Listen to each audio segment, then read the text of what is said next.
Thank you. They even gave me a second chance to throw the turkey, and I missed the second time. Well, you can start this is fine. I have been, for maybe the past 2 years, thinking about charities and thinking about the effective altruism movement, and it is perhaps the most confusing thing I've ever thought about and the most embarrassing thing I've ever thought about. We grew up with a very simple idea. You evaluate a charity by saying what percent of the money you give does programmatic work, cures cancer, brings the moon back to Earth, whatever it is, and what part goes to overhead, paying salaries. If that number is high, life is good. If that number is bad, life is bad. Consumer Reports would rate things. That's how we decide how to give charities. Well, it stops the charities that are stealing the money, but it doesn't do other things really well. You can't pay a top CEO, says, if I want to advance the charity, I'll go make lots of money elsewhere and donate it. And it makes people have dumb things with the numbers to hide where the money is going. I heard Palada's talk about the breast cancer walkathon he started. By any reasonable measure, it is the most successful charity raise ever.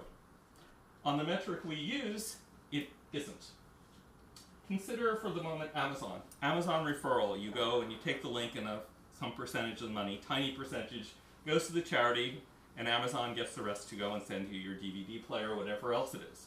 But of course, much less than 90% of the money goes to the charity. But no one thinks the Amazon referral program is doing it wrong. You're not comparing it against giving to the March of Dimes because it's money that wouldn't go to any other charity. The breast cancer walk, it's money being donated that wouldn't go to some other charity. So they're generating money into charity, but because the ratios were wrong, they lost all their corporate sponsors and almost went over, despite being the most successful by other metrics.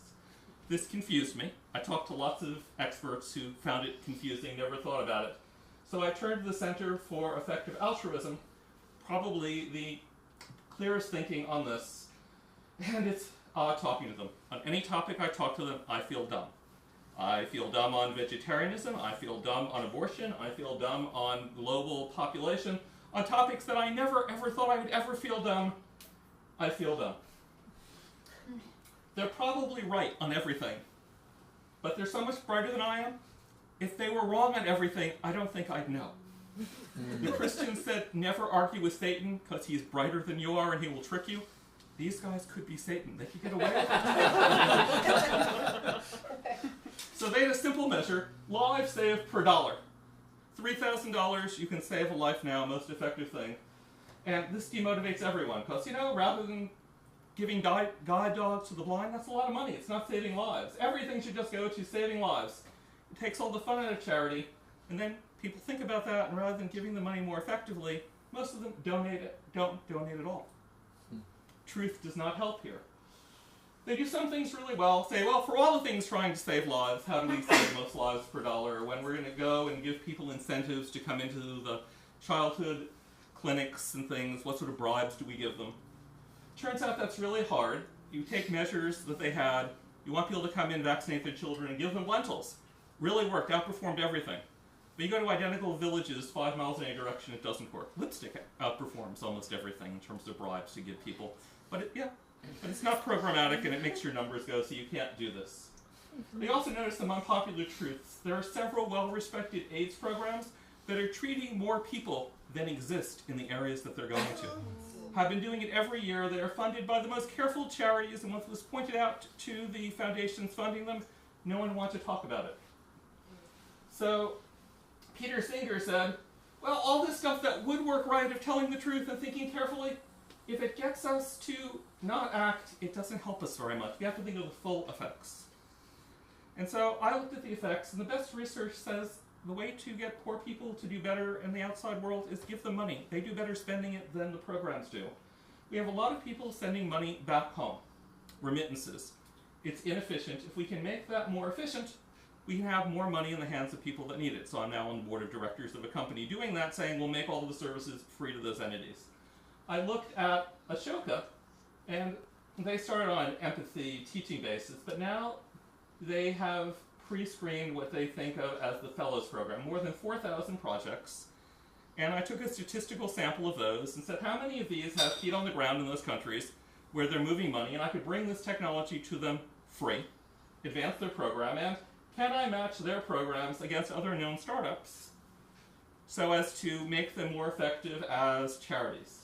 So the first my experiment is they have several projects that are looking to find employment for unemployable people, serial felons and such. Startup companies, I found, that are giving tax credits to companies that do that, try to match them up. It's hard to get the people to accept help matching them up. There isn't a model, whether you do it for free or commercially. Jumping back to the lives per dollar, I found it demotivating. I asked a billionaire in my circle at an effective altruism conference, and he said, why in the world would you think that saving lives is the best thing to do for charity? Now, he gives more money every year than I make in a lifetime, and that's not what any of his money goes for. So it goes back to, the effective altruism folks are brighter than me to the point where I'm even more easily confused. I'm going back to matching, because I think I can bring value there. The blockchain projects, I think I can improve the effectiveness of a lot of charities there. And maybe it'll work. The other projects I'm interested in are combating loneliness, promoting kindness, advancing reasoning in general. And for the first one, for combating loneliness, I'm looking to endow a group that was having special call-in support lines focused on empathy that went under, and to find some elderly folks who are good at empathy but lonely and disconnected to be the chaperones or moderators of the community. And since I believe the effective altruism folks are in fact better at doing this rationally when the money's in their hands, even if I can't do a whole lot with them now because they're too much brighter and too much rational for me to interact with, if I end up getting very rich from all this, I can hand them the money and they can figure out what to do with it after I'm dead, but I'm not in their way. Thank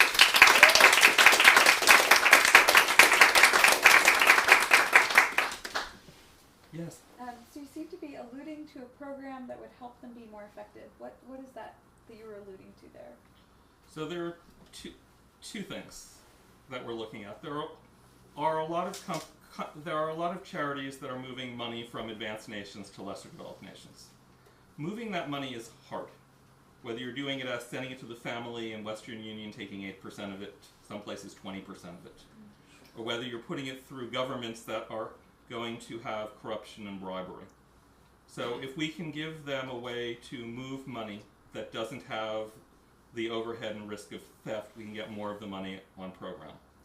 In the Ashoka example, we have a lot of charities trying to do worthwhile things. In the first case, they're trying to find jobs for people that no one will hire because they're mentally ill, they're prisoners, they're foreign prisoners.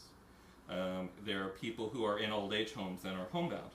So, well, if I could bring to those employers the various tax incentive programs, those employers, they would be more profitable. They could hire more people. It could expand. And since there are companies that specialize in bringing those tax credits in, they get paid as a fraction of the money. Everyone comes out ahead. More people get hired. Those companies do better. The little companies do better. It seems like it would be a no-brainer. And the interoperability is harder than I would have expected. It's like linking up the resources to make that transfer happen more. Right. So if they were both profit companies, we'll make an introduction, we'll take a finder's fee. Yeah.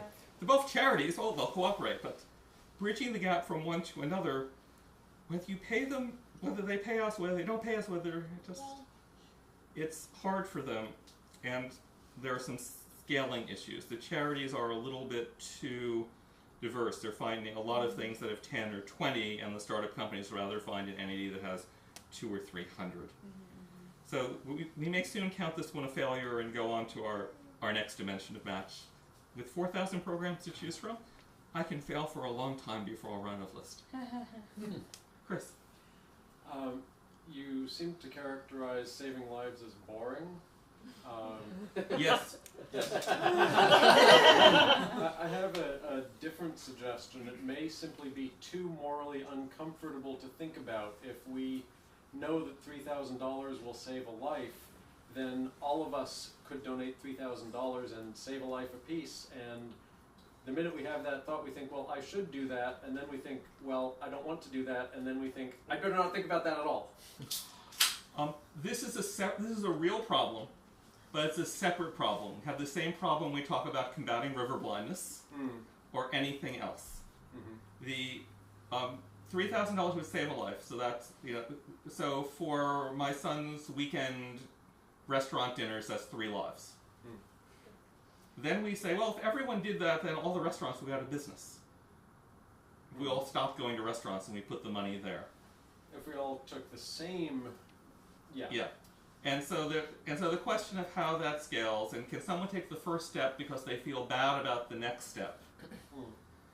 So there's that problem. I don't want to think about it because once I think about it, I'm obligated to do too much. Right. That seems to be unrelated to whether it's saving lives or doing another social good.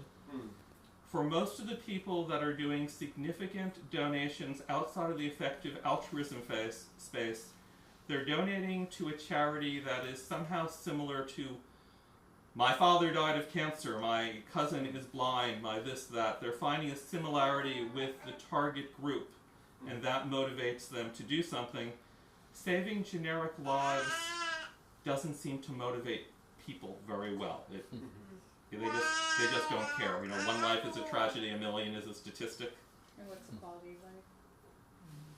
like? So, separate problem. The fear of starting. Yes. So I have a bit of professional experience in charities, and I was really shocked by the kind of survival instinct of NGOs to want to diversify what they do just to continue living instead of just accepting that their mission is complete and maybe we should just disappear. So how do you reconcile that with donating to charities when they continuously reinvent themselves to always have a new purpose? Well, let's divide that into 2 parts. The March of Dimes was a single-purpose charity, right? Their problem was solved. They went and they said, we're going to raise money for other illnesses. So some of the entities reinvent themselves in really good ways. There's no problem giving them money because they know how to efficiently get the money to where it will do something that is good. There are some charities that their whole job is staying in business whether they help anyone or not. And the original mark of programmatic spending versus non-programmatic spending was designed to weed those out so we wouldn't keep giving to them once there was nothing useful to do anymore. And so I'm guessing that using that ratio, since that's what most of the world still uses, protects us from much of that. But I don't know what the numbers are. Yes? I've recently been spending a lot of time thinking about giving money to charity as an obligation and how that compares to giving money in tax to a government who also theoretically should be doing some social good. And I'm wondering if you know anything about the efficiency of doing one versus the other, and whether really, really small government people, do they have a point? Should we be giving money to charities instead of to government? Do charities tend to do better than government, or where should my money go? Should I feel bad about taxes, etc., etc.? So, if your goal is saving lives per dollar, then you give it to the malaria net people. If your goal is certain goals like lives per dollar, people rate the things very well. If your goal outside of that is to do the most good, you go through a program that gives the money directly to poor people because the overhead of that is low, the corruption is low, and the poor people do very well at knowing what they need. The more intermediation you have, the less of the money goes to do good, and I would guess that putting the money through a government is 3 levels of intermediation and 2 levels of auditing, and if 15 cents on the dollar does good, it would surprise me, and if for a charity where only 90 cents on the dollar does good, that's below the threshold where we want to help them. You probably cannot do much worse than giving it to a government. Yes? So you said giving it to poor people directly is most of it. Are there charities that actually do that? There are charities that actually do that, and there are studies to say we've gone and looked at lives of those people and see how they've done on spending the money. My and for large N in money given to people in poor nations, you get more good per dollar that way than you get by going through almost anything else if you're measuring quality of life and you're not measuring lives saved. Lives saved, this would be the wrong metric. They do that in the United States or in other countries? So the data set is giving the money to people in lesser developed countries, not in the United States, not in Western Europe. I have no idea how well it would work in the United States. When you think about the United States, where giving someone an incremental meal is so much more than anywhere else in the world, the baseline is much higher. Pretty much everyone agrees that if you want your charity to be effective for quality of life or lives saved, and you're not trying to advance particular political ends, then you want to give your money into the poorest nation you can, where the money can be effectively distributed, and not give any of the money here. It's like charitable basic income. Is that kind of what it is? There's every suggestion in the data that would work well. We have time for last question. What are the resources that people can use to understand how effective charities are? Like, there are these websites like GuideStar or like Charity Navigator. Do any of those actually speak to how effective the money's been how effectively it's being used? And so the Center for Effective Altruism indexes the groups that do that and say, here are the charities we recommend, here are the rating agencies we recommend. But are most charities actually reporting that, or is it just like a small subset of all So the charities? what they're saying is, here's a small number of charities that we endorse as being really good. And for anyone that's not in that top tier, all you can really get is what fraction of the money is programmatic versus non-programmatic. So anyone who's not both highly effective and very large, there's no reliable data for them as far as I know. If the charities get money directly from the government, don't they have to give their results? Well, what results are they giving? Well, they have to give like their financial information of how they're spending the money. Yeah, and that's telling you programmatic versus non-programmatic, and that's telling you non-conflict of interest. But they're not necessarily giving you any measures that tell you how many lives did they save, how many lives did they make better. We don't have really good ways to measure that, and it's not part of what they've got to describe. They have to describe what they've done, but they don't have to describe how well it worked. But then I feel that would discriminate against any new charity, because you would only get the data about how many lives you've impacted after X amount of time on the ground. Right. So for a new charity or a small charity, you don't have data. So yes, it's a problem. And if you say that the best charities by many of them are going to be local soup kitchens, you're never going to get data on them because they're not going to have the resources to do data collection. Right.